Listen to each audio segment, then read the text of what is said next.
Folks, what's up? We're here to show the differences about application of field tinting. So we're on 6 weeks of our breeding. So in dairy farming, everything is like talking about reproduction now. Grass are flowering, that's reproduction, and cows are like having their cycles to be having an estrus and to be bred. So we've done 3 weeks EB, so we consume our 800 straw within 23 days, and we got 80% submission rate. So now this year we bought a tail filter, a roller one. This is not a purpose of advertisement, but it is a support for the great people who make a great innovations to make this job easier and safer. So tail pinting is like already an old school system of head detection, because a lot of guys are already making an innovation of scratching. So I can show you a scratchy in here. So we will just like put it in the back of the cow, and I will show you after later. And some are using a kimar. It's a dye, like you put the kimar in here, you stick it, and when the cows are jumping, the dyes just splash out and it makes a mark. And some are like using already an LED. So there's a light that they look like a firefly in the dawn. When you're doing the cows in, there's a lot of lights. If there's a lot of cows in heat.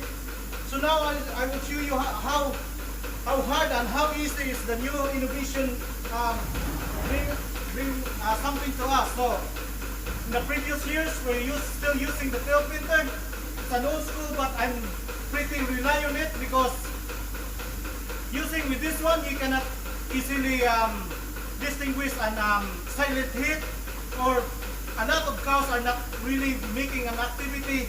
Depends on the climate, depends on their mood, and it depends on their feet. So they will just make a little bit scratch and gone. So you cannot submit them, because there's not enough evidence to submit, and you're afraid to lose $5. So if you use the tail filter, a little bit rub up there, a little bit of the hair, you can submit them. The principle is it's better to use a $5 one than to lose a $150 if you miss the 21 days cycle. So if you didn't submit here, you will lose that, and that's $150. So I will show you how this works in the previous time.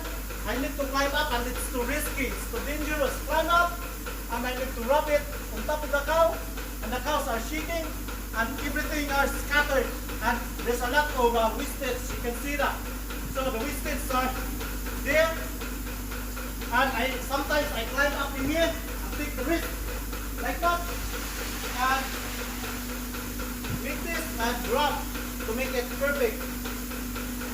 So some of the guys are using the combination, using this sticker, bringing a tissue, rub it in here, clean it up, and this one put it in the warm place, or putting it in the bucket with the hot water, and it becomes warm, and they just like take it and stick it under. So that serves as scratching. And some are like putting it aside, the kimar in here, and the kimar will like be freeze and scattered, and that's the mark. So now I show you how hard it is and how crispy it is. So now I show you that difference about tail filter.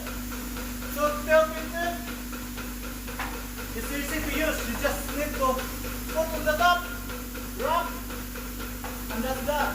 Put on the top, rub, and that's that. Put on the top, rub, and that's that. So this innovation brings life easier. So cheers to the guys who did it, and thank you very much for watching. Sure. I just like to having additional with the comparison, like 70 cows in a 1 liter bottle. So that's all it is. Like if I use this this steel painter in here, it's not only safer, it's not only easier, but it's more on efficiency. Like it's effective and efficient. So I can just like put it in the top of the car, roll it, and this cotton in here is like can just like spread the paint evenly, and it can paint 120 cows in a 1 liter bottle. So it's cost effective and efficient.